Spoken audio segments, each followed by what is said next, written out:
नमस्कार साथियों। आज बात सोशल इंजीनियरिंग पे होगी।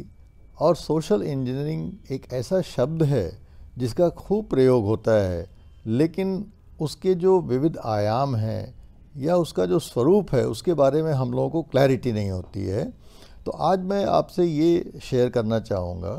कि ये जो सोशल इंजीनियरिंग वर्ड है, सामाजिक अभियांत्रिकी इसको कह सकते हैं हिंदी में, तो ये सोशल इंजीनियरिंग का जो शब्द है ये एक्चुअली इसके दो प्रमुख घटक हैं, दो प्रमुख इसकी समझ है। नॉर्मली आजकल सोशल इंजीनियरिंग का प्रयोग केवल इलेक्टोरल पॉलिटिक्स में किया जाता है, लेकिन वास्तव में अगर इसको गंभीरता से देखा जाए तो इसके दो घटक हैं। पहला दृष्टिकोण तो ये है सोशल इंजीनियरिंग का कि समाज में जो लोगों का दृष्टिकोण होता है, अर्थात कैसे लोग सोचते हैं किसी बात के बारे में, इस सोशल इंजीनियरिंग के द्वारा हम लोगों को एक विशेष प्रकार से सोचने पे मजबूर करते हैं, उनके एटीट्यूड्स को प्रभावित करते हैं। और इस एटीट्यूड को प्रभावित करके हम एक विशेष प्रकार की पॉलिसी इम्प्लीमेंटेशन की तरफ बढ़ते हैं, अर्थात एक विशेष प्रकार की नीति की तरफ बढ़ते हैं। जैसे कि मैं अगर आपको इसका उदाहरण दूं तो हम इस संबंध में गांधी जी को ले सकते हैं कि गांधी जी ने जिस प्रकार से शुरुआत की सोशल इंजीनियरिंग की कि पूरा उन्होंने सारे देश को एक सूत्र में बांधा। खास तौर से दलित समाज के साथ उन्होंने बहुत काम किया और दलितों को जो मेन स्ट्रीम हिंदू सोसाइटी है उसमें इंटीग्रेट किया, और इंटीग्रेट करके उनको एक पर्टिकुलर प्रकार के पॉलिसी डिसीजन, अर्थात ब्रिटिशर्स के विरुद्ध हमें संघर्ष करना है, देश को स्वतंत्र करना है, एक बहुत मेजर पॉलिसी डिसीजन की तरफ उनको आकृष्ट किया और उन सबको लेके एक साथ चले। डांडी मार्च कैन बी अनदर, जो कि सारे देश के लोगों को जिसने इंटीग्रेट करके एक पॉलिसी के अगेंस्ट कि हमें नमक बनाना है, कानून तोड़ना है नमक के संबंध में, और उन्होंने डांडी मार्च करके उधर सबको ले गए और एक पॉलिसी की तरफ सबका दृष्टिकोण केंद्रित कर दिया। लेकिन स्वतंत्रता के बाद अगर हम देखें तो स्वतंत्रता के बाद एक तरीके से दूसरा दृष्टिकोण हमको दिखाई देता है 1975 में। 1975 में जब आपातकाल लगा देश में, उस समय इंदिरा गांधी देश की प्रधानमंत्री थी और उनके एक छोटे पुत्र हुआ करते थे संजय गांधी,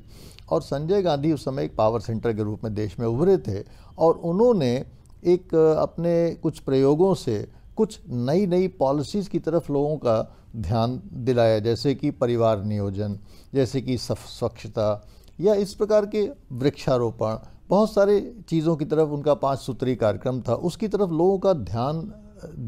दिलाया। और चूंकि उस समय इमरजेंसी थी, आपातकाल था, तो लोगों के दृष्टिकोण को कोअर्सिव ढंग से, अर्थात ज़बरदस्ती उस तरफ मोड़ने की कोशिश करने का प्रयास किया उन्होंने, जिसमें कि वो बहुत असफल रहे और उनका प्रयोग बहुत सफल नहीं रहा और देश में एक प्रकार से रिवोल्ट सा हो गया। और 1977 में जब चुनाव हुए तो इंदिरा गांधी बुरी तरह से हारी, कांग्रेस बुरी तरह से हारी और जनता पार्टी की सरकार बनी। तो एक तो तरीका परिभाषित करने का ये है कि सोशल इंजीनियरिंग को, कि हम समाज में जो विभिन्न जातियाँ हैं, विभिन्न लोग हैं, चाहे वो किसी जाति धर्म भाषा संप्रदाय के हों, हम सबके दृष्टिकोणों को एक विशेष तरह मोड़ने का प्रयास करते हैं और उस दृष्टिकोण से एक्सपेक्ट करते हैं कि वो एक विशेष प्रकार की पॉलिसी की तरफ जाए, विशेष प्रकार से निर्णय की तरफ जाए। एक तो ये होता है सामान्य सामाजिक अभियांत्रिकी या सोशल इंजीनियरिंग इसको कह सकते हैं। लेकिन इस संदर्भ में आज बहुत सारे लोग सोशल इंजीनियरिंग को नहीं जानते हैं। सोशल इंजीनियरिंग का जो दूसरा बहुत ही अहम स्वरूप आज जाना जाता है वो ये है कि हमारा समाज विभिन्न जातियों में बटा हुआ है, विभिन्न सामाजिक समूहों में बटा हुआ है, जो कि भाषा, क्षेत्र, धर्म, जाति, लिंग आदि के आधार पे बटा हुआ है।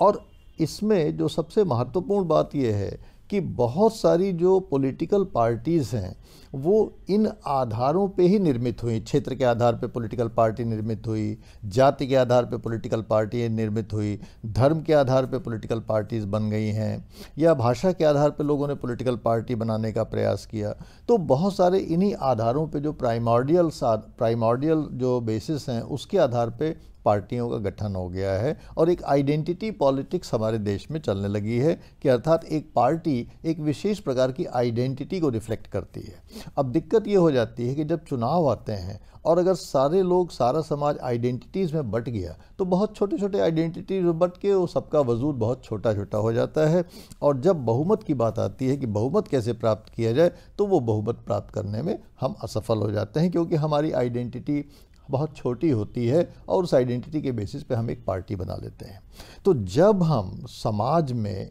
अपने इस विभिन्न आइडेंटिटीज़ को एक साथ इंटीग्रेट करके किसी मैकेनिज्म के द्वारा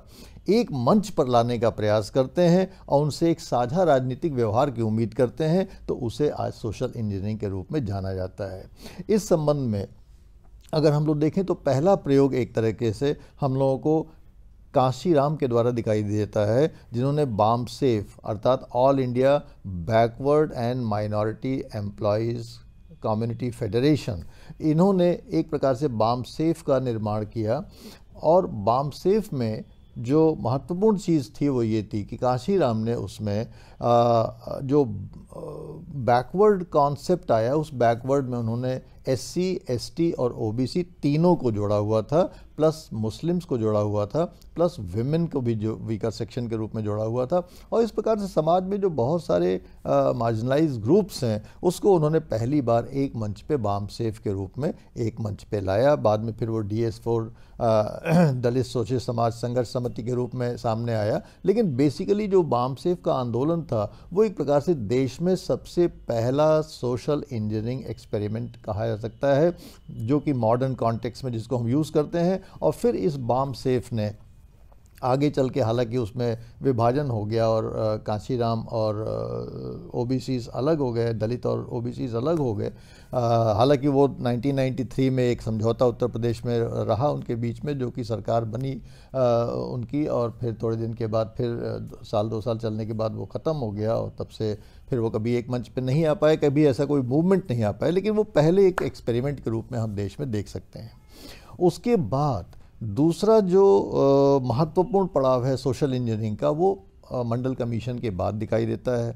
मंडल कमीशन में जो आरक्षण OBC को प्रदान किया, उस समय तत्कालीन VP सिंह प्रधानमंत्री थे और उन्होंने मंडल कमीशन रिलीज़ करके, मंडल कमीशन को लागू करके OBCs को 27% आरक्षण देने का प्रावधान किया नौकरियों में और शिक्षण संस्थाओं में। और उस के द्वारा समाज में एक कुछ विभाजनकारी प्रवृत्तियां भी उभरी, क्योंकि बहुत सारे लोग जो आरक्षण के पक्ष में थे, जो बहुत आरक्षण के विपक्ष में थे, वो आपस में टकराने लगे। और ऐसी स्थिति में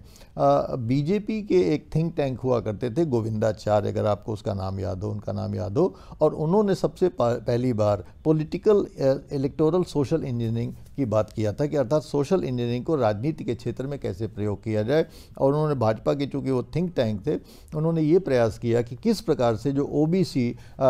छिटक के समाज में एक अलग से दिशा में जाने की कोशिश कर रहा है, किस तरीके से भाजपा, जो कि तथाकथित उस समय अगड़ों की पार्टी मानी जाती थी या अपर कास्ट की पार्टी मानी जाती थी, मिडिल क्लास की पार्टी मानी जाती थी, कैसे उस पार्टी में OBCs को इंटीग्रेट किया जाए। और इसके लिए उन्होंने बहुत सारे OBCs के लोगों को, बहुत सारे लीडरान को, OBCs को पार्टी से इंटीग्रेट किया,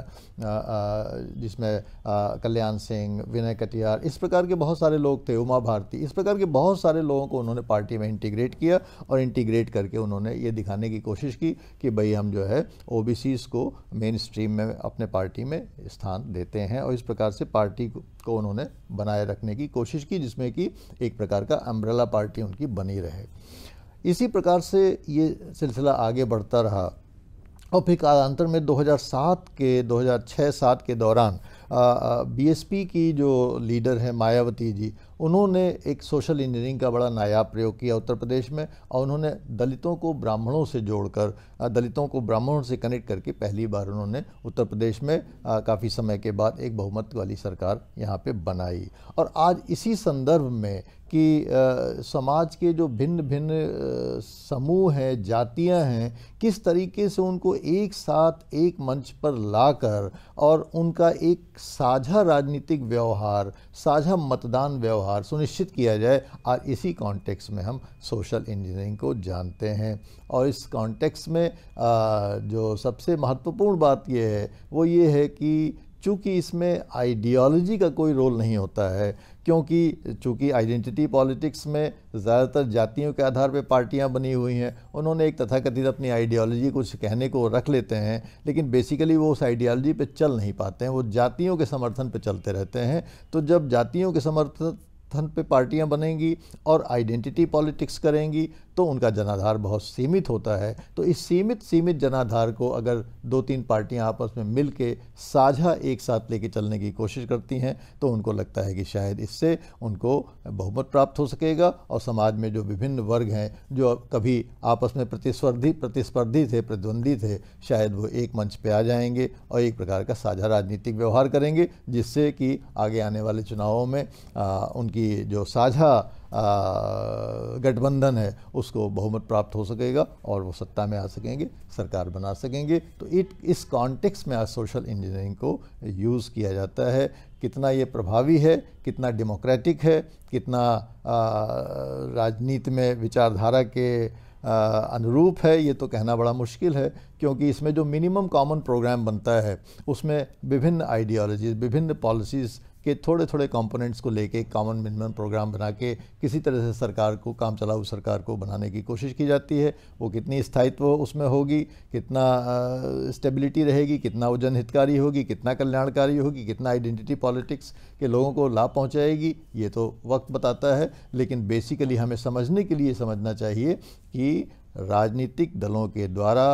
अपने अपने सामाजिक घटकों का जिसका वे प्रतिनिधित्व करते हैं, उन सभी घटकों को एक प्रकार से एक तरह से राजनीतिक व्यवहार, एक तरह से मतदान व्यवहार करने के लिए आपस में एक दूसरे को पास लाने के बहुत सारे जो तरीके होते हैं, बहुत सारे, जैसे मायावती जी ने जो यूज़ किया, उन्होंने ब्राह्मण जोड़ो सम्मेलन और भाईचारा बनाओ कमेटीज़, ये 2 प्रकार के टैक्टिक्स यूज़ किया सोशल इंजीनियरिंग के लिए। और इन दोनों टैक्टिसेस के द्वारा उन्होंने न केवल दलितों और ब्राह्मणों को जोड़ा बल्कि और बहुत सारे समाज को भी जोड़ा और 2007 में एक प्रकार से बहुमत प्राप्त किया, जिसमें समाज के सभी वर्गों का उनको समर्थन मिला। तो इसका एक सफलता का भी हमारे सामने मॉडल है और वास्तव में ये बहुत अच्छी बात है। इंटीग्रेटिव पॉलिटिक्स है, हर पार्टी को ये करना चाहिए। समाज के एक एक घटक को लेके आप क्यों चलें, समाज के सभी घटकों को आप साथ लेके चलें। यही इंक्लूसिव पॉलिटिक्स है, यही समावेशी राजनीति है, यही डेमोक्रेसी है। और सभी पार्टियों को ये अधिकार है कि वो अपना बहुमत प्राप्त कर सकें। और इसके लिए अगर आइडियोलॉजी के लेवल पे वो इंटीग्रेट नहीं कर सकते हैं तो सामाजिक घटकों को एक साथ ला के समाज में समरसता स्थापित करें, सबके कल्याण के लिए काम करें। इससे ज़्यादा हम लोग के लिए खुशी की बात क्या हो सकती है, जिससे कि हमारे समाज के सभी घटक आपस में संतुष्ट रह सकें, प्रसन्न रह सकें और सबका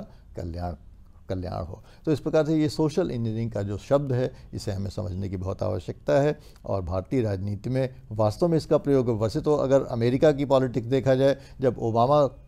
साहब वहाँ पे राष्ट्रपति बने थे तब भी अमेरिका में वाइट, ब्लैक्स और हिस्पैनिक्स को लेके एक सोशल इंजीनियरिंग हुई थी। और ये माना जाता था कि ओबामा चूँकि ब्लैक हैं इसलिए बहुत सारा जो ब्लैक समूह है वो भी उनके साथ इंटीग्रेट होगा, बहुत सारे जो हिस्पैनिक्स हैं अर्थात जो एशिया, अफ्रीका, लैटिन अमेरिका के लोग हैं वो भी उनके साथ इंटीग्रेट होंगे। तो अमेरिका में भी इसकी गूंज सुनाई दी थी और उनके चुनाव के दौरान इसीलिए भारत में बहुत ज़्यादा कौतूहल था और बहुत ज़्यादा रुचि थी कि क्या होता है। और ऐसा लगता था कि शायद सब लोग भारत के समझते हैं कि जो सोशल इंजीनियरिंग का मॉडल यहाँ पे 2007 में अपनाया गया था उत्तर प्रदेश में मायावती जी के द्वारा, लगभग उसी प्रकार का कुछ सोशल इंजीनियरिंग का मॉडल अमेरिका में भी राष्ट्रपति ओबामा ने अपनाया था और जिसमें उनकी बहुत